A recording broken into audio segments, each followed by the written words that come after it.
মিনাশ-শাইতানির রাজীম। বিসমিল্লাহির রাহমানির রাহিম। ইন্না আনজালনাহু ফি লাইলাতিল কদর ওয়া মা আদরাকা মা লাইলাতুল কদর। লাইলাতুল কদরি খায়রুম মিন আলফি শাহর।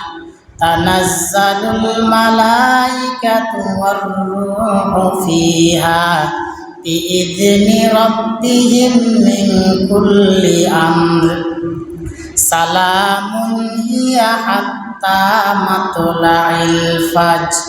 وقال الله تعالى والفجر وليال عشر والشفع والوتر والليل إذا يسر هل في ذلك قسم لذي حجر إن الله وملائكته يصلون على النبي يا أيها الذين آمنوا صلوا عليه وسلموا تسليما اللهم صل على سيدنا مولانا محمد وعلى آل سيدنا مولانا محمد اللهم صل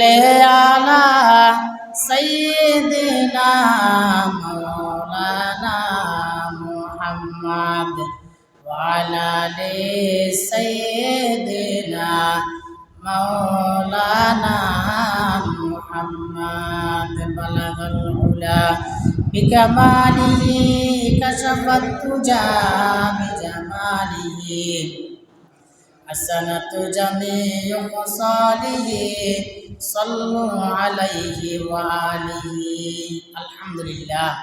সর্বপ্রথম বিশ্ব জাহানের মালিক আল্লাহ পাক রব্বুল আলামিনের কাছে লাখ কোটি শুকরিয়া আদায় করি, যে মহান মালিক আমাদেরকে সপ্তাহের শ্রেষ্ঠ দিন জুমার দিন সবার আগে মসজিদে আসার এবং বসার জন্য তৌফিক দান করলেন। সে মহান মালিকের দরবারে আমরা সবাই লাখ কোটি শুকরিয়া আদায় করি। আমরা সবাই বলি আলহামদুলিল্লাহ। দুরুদ ও সালাম প্রেরণ করছি আমাদের নবী বিশ্ব নবী মুহাম্মাদুর রাসূলুল্লাহ সাল্লাল্লাহু আলাইহি ওয়াসাল্লামের প্রতি। আত্মার মাগফিরাত কামনা করে সকল ভাইদের যারা ঈমান নিয়ে মৃত্যুবরণ করেছেন আল্লাহ রাব্বুল আলামিন যেন সবাইকে মাফ করে দেন, সকল বলে আমিন। সম্মানিত উপস্থিতি, সম্মানিত মুসলিয়ানে কেরাম, আজ 20 রমাদান। দেখতে দেখতে আমাদের মাঝ থেকে 19টি রোজা বিদায় নিয়ে চলে গিয়েছে। আজ আমরা 20তম দিনে উপনীত হয়েছি। আলহামদুলিল্লাহ। আমরা যে রোজাগুলো রেখেছি আল্লাহ রাব্বুল আলামিন যেন আমাদের রোজাগুলোকে কবুল করে নেন, সকল বলে আমিন। সম্মানিত উপস্থিতি, আমাদের নবী বিশ্ব নবী মুহাম্মাদুর রাসূলুল্লাহ সাল্লাল্লাহু আলাইহি ওয়াসাল্লাম রমজান মাসের শেষ 10 দিন মোট 4টি কাজ করতেন। নবীজি রমজান মাসের শেষ 10 দিন মোট 4টি কাজ করতেন। মুসলিম শরীফের বর্ণনায় হাদিস এসেছে, আম্মাজান আয়েশা রাদিয়াল্লাহু তাআলা আনহা হাদিসটি বর্ণনা করেছেন। তিনি বললেন, কানা রাসূলুল্লাহি সাল্লাল্লাহু আলাইহি ওয়াসাল্লামা ইয়াজতাহিদু ফিল আশরিল আওয়াখির মির রমাদান মা লা ইয়াজতাহিদু ফি গায়রি। তিনি বললেন, বিশ্বনবী সাল্লাল্লাহু আলাইহি ওয়াসাল্লাম রমজানের শেষ দশকে যত বেশি ইবাদত করতেন নবীজি অন্য মাসে এত বেশি ইবাদত করতেন না। সুবহানাল্লাহ। তাহলে রাসূল সাল্লাল্লাহু আলাইহি ওয়াসাল্লাম রমজানের শেষ 10 দিন মোট 4টি কাজ করতেন। 1 নম্বর হচ্ছে নবীজি রমজানের শেষ 10 দিন যত বেশি ইবাদত করতেন অন্য কোনো মাসে বা অন্য কোনো সময় এত বেশি ইবাদত করতেন না। এরপর 2 নম্বর হচ্ছে সুনানে আবু দাউদের বর্ণনায় হাদিস এসেছে, আম্মা জান আয়েশা রাদিয়াল্লাহু তাআলা আনহা হাদিসটি বর্ণনা করেছেন। তিনি বললেন, কানা রাসূলুল্লাহি সাল্লাল্লাহু আলাইহি ওয়াসাল্লাম ইয়াখলিতুল 20 বিসালাতিন ওয়া নাওম। আম্মা জান আয়েশা রাদিয়াল্লাহু তাআলা আনহা বললেন, বিশ্বনবী সাল্লাল্লাহু আলাইহি ওয়াসাল্লাম রমজানের প্রথম 20 দিন রাতের বেলায় কিছু অংশ ঘুমাতেন, আবার কিছু অংশ নামাজ আদায় করতেন, ইবাদত বন্দেগী করতেন। ফাইদা কানাল আশরিল আওয়াখির মির রমাদান, যখন রমজানের শেষ দশক চলে আসতো, আহিয়া লাইলাহু, শেষের 10 দিন নবীজি একটা মুহূর্তের জন্য বিছানায় ফিট লাগাতেন না। সারা রাত দাঁড়িয়ে দাঁড়িয়ে ইবাদত করে করে রাত্রি কাটিয়েছেন। সুবহানাল্লাহ। তাহলে নবীজি শেষের 10 দিন রাতের বেলায় ঘুমাতেন না, পুরা রাত্রি দাঁড়িয়ে দাঁড়িয়ে ইবাদত করে করে কাটাতেন। এরপর 3 নাম্বার হচ্ছে ওয়াইকদ আহলাহু, রমজানের শেষ 10 দিন নবীজি নিজে নিজে ইবাদত করতেন না, নিজের পরিবার পরিজনকেও নবীজি শেষের 10 দিন ইবাদত করাতেন। অর্থাৎ নবীজি শেষের 10 দিন তার স্ত্রীদেরকেও বলতেন, উঠো, এই 10 দিন ঘুমানোর সময় নয়, এই 10 দিন হচ্ছে ইবাদতের সময়। নবীজি নিজে ইবাদত করতেন এবং তার পরিবার পরিজনদেরকে নিয়ে, তার স্ত্রীদেরকে নিয়ে নবীজি শেষের 10 দিন ইবাদত করতেন। এরপর 4 নাম্বার হচ্ছে ওয়াসাদ্দা মিজারাহু, কোমর বেঁধে নবীজি ইবাদত করতেন। ওয়াসাদ্দা মিজারাহু এর ব্যাখ্যায় হাদিসের ইমামগণ বলেছেন, নবীজি শেষের 10 দিন পারিবারিক কাজ, সামাজিক, রাজনৈতিক, রাষ্ট্রীয় যত কাজ রয়েছে সকল কাজকে নবীজি বাদ দিয়ে শেষের 10 দিন সকল কাজ থেকে নবীজি বিরত থাকতেন, শুধুমাত্র আল্লাহর ইবাদতে কাটিয়ে দিতেন। সুবহানাল্লাহ। তাহলে রাসূল সাল্লাল্লাহু আলাইহি ওয়াসাল্লাম রমজানের শেষ 10 দিন মোট 4টি কাজ করতেন। 1 নাম্বার, রমজানের শেষ 10 দিন নবীজি সবচেয়ে বেশি ইবাদত করতেন। 2 নাম্বার, রমজানের শেষের 10 দিন নবীজি ঘুমাতেন না, সারা রাত্রি জেগে জেগে জাগ্রত হয়ে হয়ে নবীজি ইবাদত করতেন। 3 নাম্বার, নবীজি নিজে নিজে ইবাদত করতেন না, বরং তার পরিবার পরিজনকে নিয়েও ইবাদত করতেন। 4 নাম্বার, রমজানের শেষ 10 দিন নবীজি পারিবারিক, সামাজিক যত কাজ রয়েছে সকল কাজ ফেলে দিয়ে নবীজি আল্লাহর ইবাদতে মগ্ন থাকতেন। সুবহানাল্লাহ। এখন প্রশ্ন হলো, নবীজি রমজানের শেষ 10 দিন এত বেশি ইবাদত কেন করতেন? কি কারণে নবীজি রমজানের শেষ 10 দিন ইবাদত করতেন? এর উত্তর হচ্ছে, রমজানের শেষ 10 দিনের ভিতরে লাইলাতুল কদর রয়েছে। সুবহানাল্লাহ। এই লাইলাতুল কদর যাতে ছুটে না যায়, লাইলাতুল কদর যাতে নবীজির কাছ থেকে ছুটে না যায়, এই জন্য নবীজি রমজানের শেষ 10 দিন বেশি বেশি ইবাদত করতেন। এই রমজানের শেষ 10 দিন, রমজানের শেষ 10 দিন যে লাইলাতুল কদর রয়েছে, এই লাইলাতুল কদরের মোট 7টি বৈশিষ্ট্য রয়েছে। 1 নাম্বার হচ্ছে, এই রাতটি হলো কোরআন নাজিলের রাত, অর্থাৎ লাইলাতুল কদরের রাত্রে আল্লাহ তাআলা কোরআনুল কারীম নাজিল করেছেন। এরপর 2 নাম্বার হচ্ছে, এই রাতটি হচ্ছে 1000 মাসের চেয়ে উত্তম। 3 নাম্বার বৈশিষ্ট্য হচ্ছে, এই কদরের রাতটি হচ্ছে বরকতময় রাত। 4 নাম্বার হচ্ছে, এই রাতে আল্লাহ তাআলা সবচেয়ে বেশি ফেরেশতা নাজিল করেন, অর্থাৎ আসমান থেকে আল্লাহ তাআলা যত ফেরেশতা নাজিল করেন তার মধ্যে সবচেয়ে বেশি ফেরেশতা যেই রাতে নাজিল করেন সেই রাতটি হচ্ছে লাইলাতুল কদর। এরপর 5 নাম্বার হচ্ছে, এই লাইলাতুল কদরের রাতটি হচ্ছে শান্তিময় রাত। 6 নাম্বার, এই কদরের রাতটি হচ্ছে ভাগ্য রজনীর রাত। 7 নাম্বার হচ্ছে, কদরের রাতটি হচ্ছে ক্ষমার রাত। এই রাতে আল্লাহ তাআলা তার বান্দাদেরকে ক্ষমা করে দেন। সুবহানাল্লাহ। তাহলে শবে কদরের মোট 7টি বৈশিষ্ট্য রয়েছে। 1 নাম্বার হচ্ছে, এই শবে কদরটি বা লাইলাতুল কদরের রাতটি হচ্ছে কোরআন নাজিলের রাত। আল্লাহ তাআলা কোরআনুল কারীমের 97 নম্বর সূরা সূরাতুল কদরের 1ম নাম্বার আয়াতের মধ্যে বললেন, ইন্না আনজালনাহু ফি লাইলাতিল কদর আল্লাহ তাআলা বলেন, নিশ্চয় নিঃসন্দেহে আমি আল্লাহ তাআলা এই কদরের রাত্রে কুরআনুল কারীম নাজিল করেছি। সুবহানাল্লাহ। বছরের মধ্যে মোট 365টি রাত রয়েছে। এই 365 রাতের মধ্যে আল্লাহ তাআলা একটি রাতকে সম্মানিত করেছেন, সেই রাতের নাম হচ্ছে লাইলাতুল কদর। আর এই লাইলাতুল কদরে আল্লাহ তাআলা কুরআনুল কারীম নাজিল করেছেন। সুবহানাল্লাহ। এরপর 2 নাম্বার বৈশিষ্ট্য হচ্ছে লাইলাতুল কদরের রাতটি হচ্ছে এমন একটি রাত, এমন একটি ফজিলতপূর্ণ রাত, এই একটি রাতে এই রাতের নেক আমল করলে 1000 মাসের চেয়ে উত্তম। সুবহানাল্লাহ। আল্লাহ তাআলা বলেন, লাইলাতুল কদরি খায়রুম মিন আলফি শাহর। আল্লাহ তাআলা বলেন, কদরের রাতটি হচ্ছে 1000 মাসের চেয়ে উত্তম। 1000 মাস সমান হচ্ছে 83 বছর 4 মাস। কোনো ব্যক্তি যদি আপনি যদি লাইলাতুল কদরের একটি রাত পেয়ে যান, তাহলে আপনি 83 বছর 4 মাস একটানা ইবাদত করলে আপনার আমল নামায় যে পরিমাণ সওয়াব হবে, আল্লাহ তাআলা একটি লাইলাতুল কদরের রাত্রি পাওয়ার কারণে আল্লাহ তাআলা আপনার আমল নামায় সেই পরিমাণ সওয়াব দান করে দিবেন। সুবহানাল্লাহ। তাহলে লাইলাতুল কদর আমাদের প্রতি আল্লাহর একটি বিশেষ অনুগ্রহ রয়েছে। সেটি হলো আমরা হায়াত পেয়েছি কম, কিন্তু সুযোগ পেয়েছি বেশি। অর্থাৎ আমরা শেষ নবী মুহাম্মাদুর রাসূলুল্লাহ সাল্লাল্লাহু আলাইহি ওয়াসাল্লামের উম্মত হয়ে আমাদের জন্য কিছু বিশেষ অনুগ্রহ রয়েছে। সেটি হচ্ছে আমরা হায়াত পেয়েছি কম, কিন্তু আমরা সুযোগ পেয়েছি বেশি।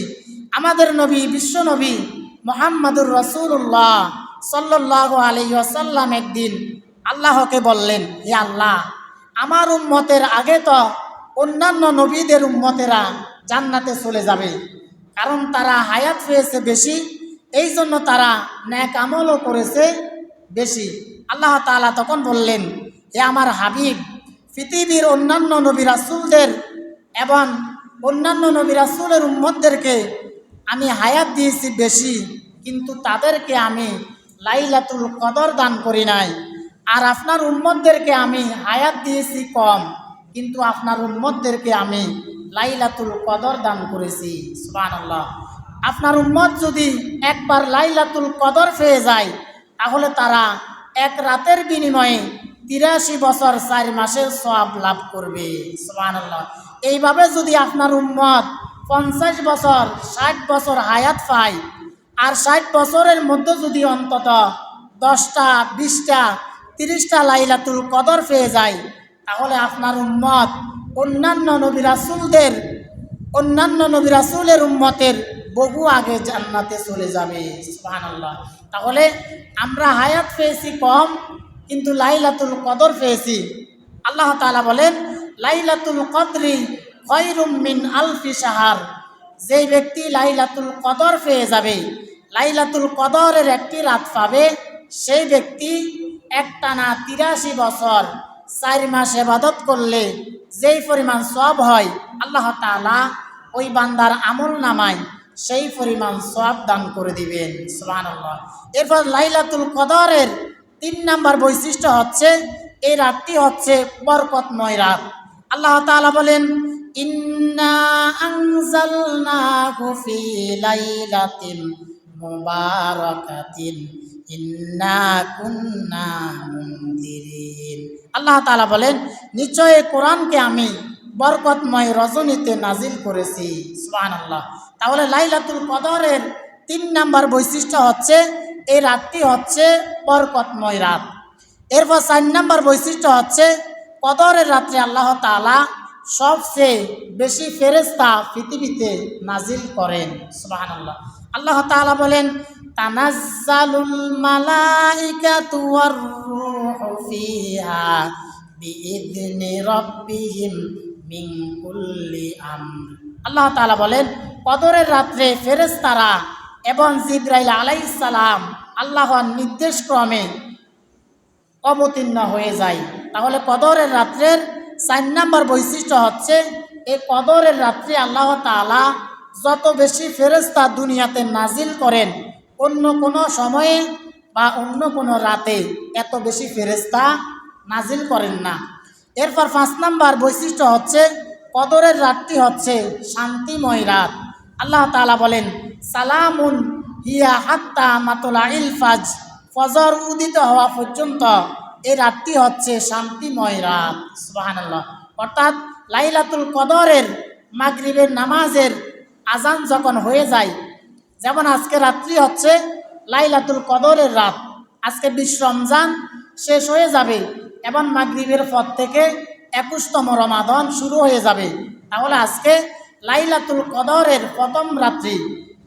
এই জন্য লাইলাতুল কদর যখন শুরু হয়ে যায় আল্লাহ তাআলা বলেন, সালামুন হিয়া হাত্তা মাতলাইল ফাজ, ফজর উদিত হওয়া পর্যন্ত এই রাতটি হচ্ছে বরকতময় রাত। এরপর 6 নম্বর বৈশিষ্ট্য হচ্ছে কদরের রাতটি হচ্ছে ভাগ্য রজনীর রাত। এই জন্য আপনি যখন আপনার ভাগ্য পরিবর্তন করতে চান, তাহলে আপনি কদরের রাত তালাশ করার জন্য একনিষ্ঠভাবে নেক আমলে লেগে যান। আল্লাহ তাআলা বলেন, ফিহা ইউফরাকু কুল্লু আমরিন হাকিম, এই কদরের রাতে প্রত্যেক বিষয়ে চূড়ান্ত ফয়সালা করা হয়। আগামী 1 বছর কারা জন্মগ্রহণ করবে এবং কারা মৃত্যুবরণ করবে, কে কতটুকু রিজিক পাবে, সব কিছু এই কদরের রাত্রে নির্ধারণ করা হয়। সুবহানাল্লাহ। এরপর কদরের রাত্রের 7 নম্বর বৈশিষ্ট্য হচ্ছে কদরের রাতটি হচ্ছে ক্ষমার রাত। কদরের রাতটি তালাশ করতে গিয়ে যারা কদরের রাতটি পেয়ে যাবে, আল্লাহ তাআলা তার সবগুলো গুনাহ মাফ করে দিবেন। সুবহানাল্লাহ। বুখারী এবং মুসলিম শরীফের বর্ণনায় হাদিস এসেছে, বিশ্বনবী সাল্লাল্লাহু আলাইহি ওয়াসাল্লাম বললেন, মান কামা লাইলাতাল কদরি ঈমানান ওয়া ইহতিসাবান গুফিরা লাহু মা তাকদ্দামা মিন যামবিহি। বিশ্বনবী সাল্লাল্লাহু আলাইহি ওয়াসাল্লাম বললেন, যে ব্যক্তি ঈমান আর ইহতিসাবের সাথে আল্লাহকে সন্তুষ্টি করার জন্য লাইলাতুল কদর তালাশ করবে, আল্লাহ তাআলা তার অতীতের সকল গুনাহগুলো মাফ করে দিবেন। তাহলে যে ব্যক্তি ঈমান আর ইহতিসাবের সাথে আল্লাহকে রাজি খুশি করার জন্য লাইলাতুল কদর তালাশ করবে, আর লাইলাতুল কদর তালাশ করতে গিয়ে যে ব্যক্তি লাইলাতুল কদর পেয়ে যাবে, আল্লাহ তাআলা তার অতীতের তার আগের সকল গুনাহগুলো মাফ করে দিবেন। সুবহানাল্লাহ। এই জন্য আপনি যদি লাইলাতুল কদর তালাশ করতে চান, তাহলে আপনাকে রমজান মাসের শেষ দশকের বিজোড় রাত্রিগুলো তালাশ করতে হবে। কিন্তু দুঃখজনক বিষয় হলো, আমরা যারা বাংলাদেশে বসবাস করি, আমরা লাইলাতুল কদরকে নির্দিষ্ট একটা সময়ে পালন করি।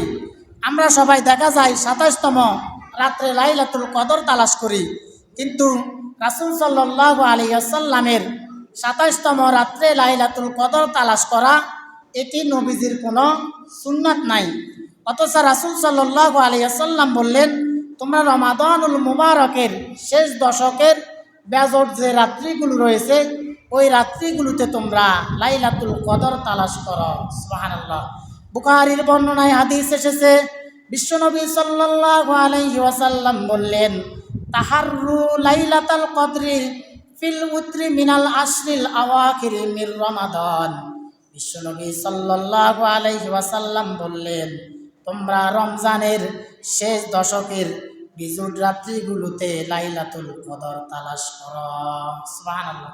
তাহলে বিজোড় রাত্রিগুলো মানে হচ্ছে রমজানের 21তম রাত্রি, 23তম রাত্রি, 25তম রাত্রি, 27তম রাত্রি, 29তম রাত্রি, অর্থাৎ রমজান মাসের শেষের যে 10 দিন রয়েছে, এই 10 দিনের মধ্যে বেজোড় যে রাত্রিগুলো রয়েছে, ওই রাত্রিগুলোতে তোমরা লাইলাতুল কদর তালাশ করো।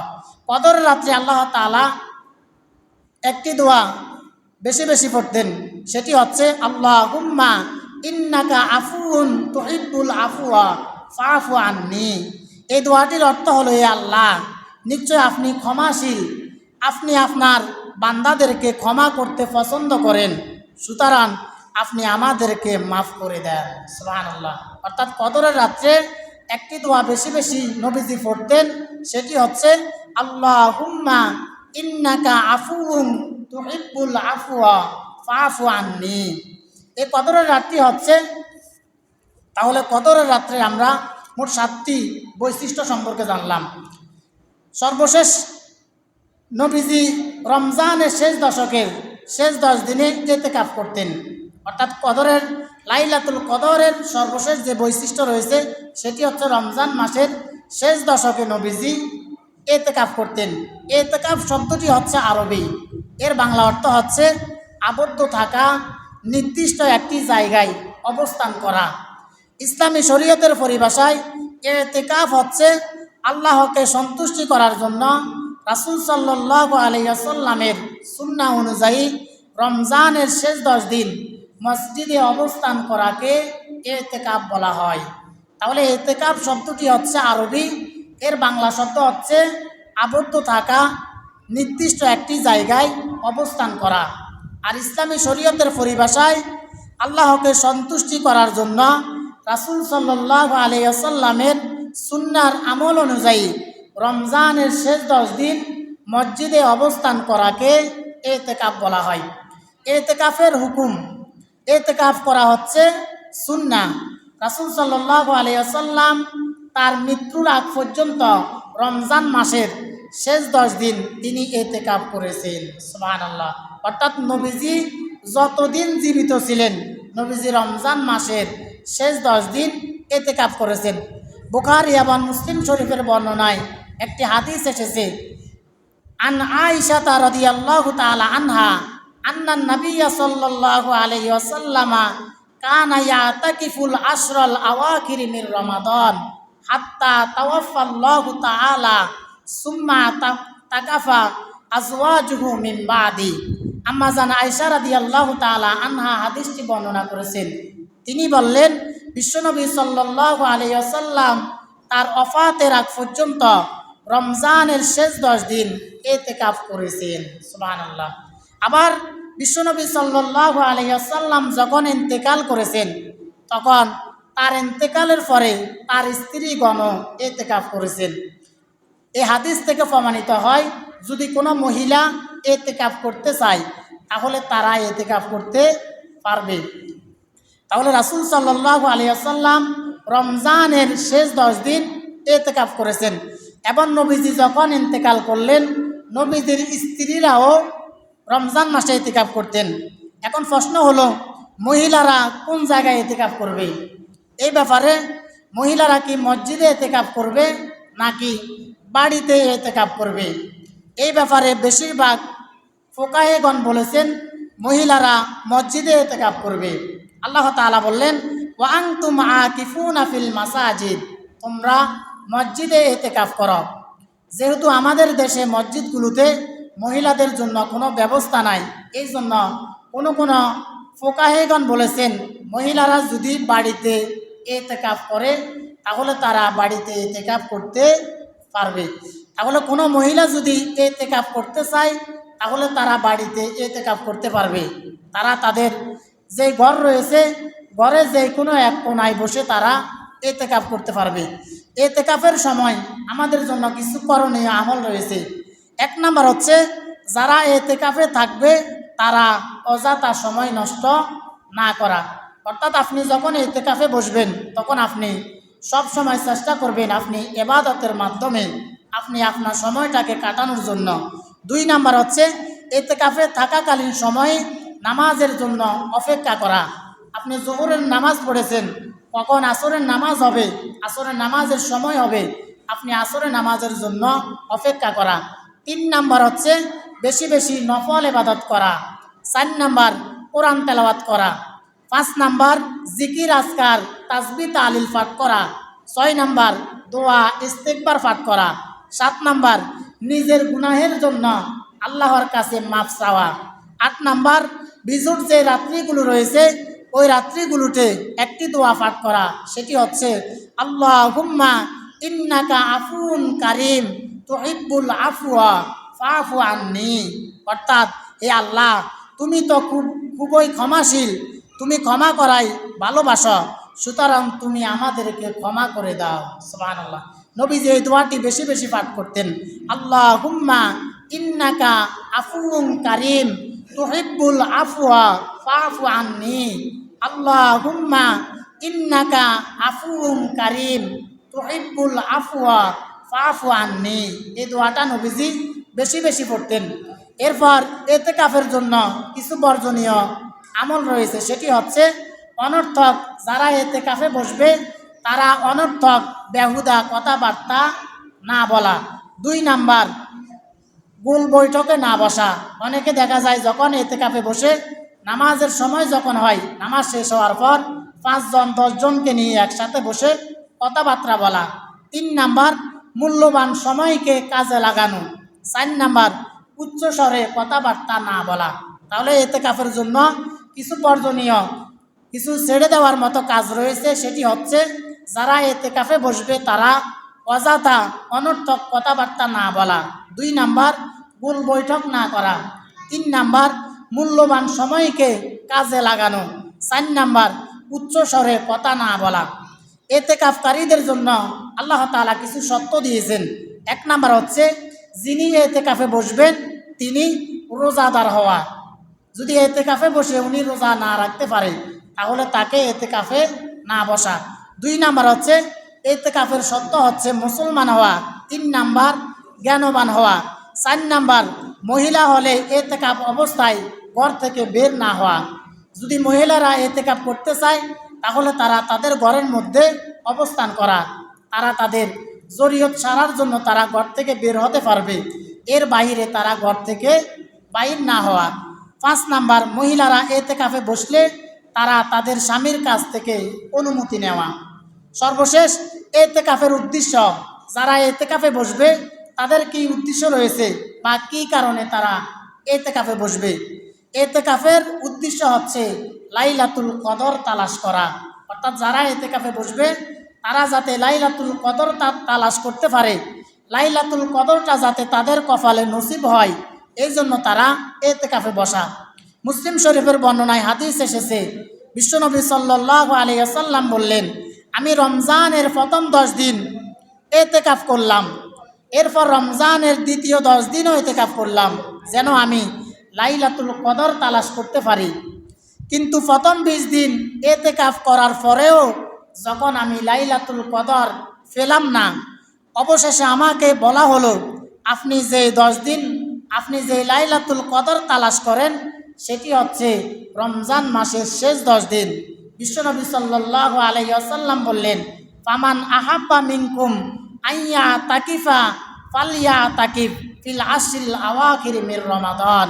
নবীজি বললেন, সুতরাং তোমাদের মধ্যে কেউ যদি ইতিকাফ করে লাইলাতুল কদর তালাশ করতে চায় তাহলে সে যেন রমজানের শেষ দশকে ইতিকাফ করে। সুবহানাল্লাহ। তাহলে ইতিকাফের উদ্দেশ্য হচ্ছে লাইলাতুল কদর তালাশ করা। আর নবীজি বললেন, তোমরা রমজানুল মুবারকের শেষ দশকের বেজোড় যে রাত্রিগুলো রয়েছে এই রাত্রিগুলোতে লাইলাতুল কদর তালাশ করো। আপনি যদি শুধুমাত্র 27তম রাত্রে লাইলাতুল কদর তালাশ করেন কিন্তু দেখা গেল 21তম রাত্রে লাইলাতুল কদর চলে গিয়েছে, তাহলে আপনার কপালে লাইলাতুল কদর নসিব হবে না। আপনি যদি 27তম রাত্রে লাইলাতুল কদর তালাশ করেন, 23তম রাত্রে লাইলাতুল কদর চলে গিয়েছে, তাহলে আপনি 27তম রাত্রে লাইলাতুল কদর তালাশ করে লাইলাতুল কদর পাবেন না। আপনি যদি 27তম রাত্রে তালাশ করেন কিন্তু 25তম রাত্রে লাইলাতুল কদর চলে গিয়েছে, তাহলে আপনি 27তম রাত্রে লাইলাতুল কদর তালাশ করে কোনো উপকার হবে না। এরপর আপনি যদি 29তম 27তম রাত্রে লাইলাতুল কদর তালাশ করেন কিন্তু লাইলাতুল কদরটা 29তম রাত্রে চলে যাবে, তাহলে আপনি 27 তারিখ লাইলাতুল কদর তালাশ করে কোনো লাভ হবে না। এই জন্য নবীজি বললেন, যদি তোমরা লাইলাতুল কদর হাসিল করতে চাও, লাইলাতুল কদর পেতে চাও, তাহলে তোমরা রমজান মাসের শেষ 10 দিনের বেজোড় যে রাত্রিগুলো রয়েছে ওই রাত্রিগুলোতে যদি তোমরা লাইলাতুল কদর তালাশ করো তাহলে লাইলাতুল কদর তোমাদের কাছ থেকে মিস হবে না। অর্থাৎ আপনি যদি 21তম রাত্রে, 23তম রাত্রে, 25তম রাত্রে, 27তম রাত্রে 29তম রাত্রে। এই 5টি রাত্রে যদি আপনি ইবাদত করতে পারেন, এই 5টি রাত্রে যদি আপনি লাইলাতুল কদর তালাশ করতে পারেন, তাহলে লাইলাতুল কদর আপনার উপরে নসিব হয়ে যাবে। সুবহানাল্লাহ। এই জন্য আজকে হচ্ছে লাইলাতুল কদরের প্রথম রাত্রি। আজ থেকে লাইলাতুল কদর শুরু হবে। এই জন্য আপনি 21তম রাত্রে ইবাদত করে আপনি 22তম রাত্রে ঘুমাতে পারেন। আবার 22তম রাত্রে ঘুমিয়ে 23তম রাত্রে আপনি ইবাদত করতে পারেন। আবার 24তম রাত্রে ঘুমিয়ে 25তম রাত্রে ইবাদত করতে পারেন। অর্থাৎ যে জোট রাত্রিগুলো রয়েছে, জোট রাত্রিগুলো আপনি ঘুমিয়ে বেজর রাত্রিগুলোতে যদি আপনি লাইলাতুল কদর তালাশ করেন, তাহলে আল্লাহ তাআলা বললেন লাইলাতুল কদরি খয়রুম মিন আলফি শাহর।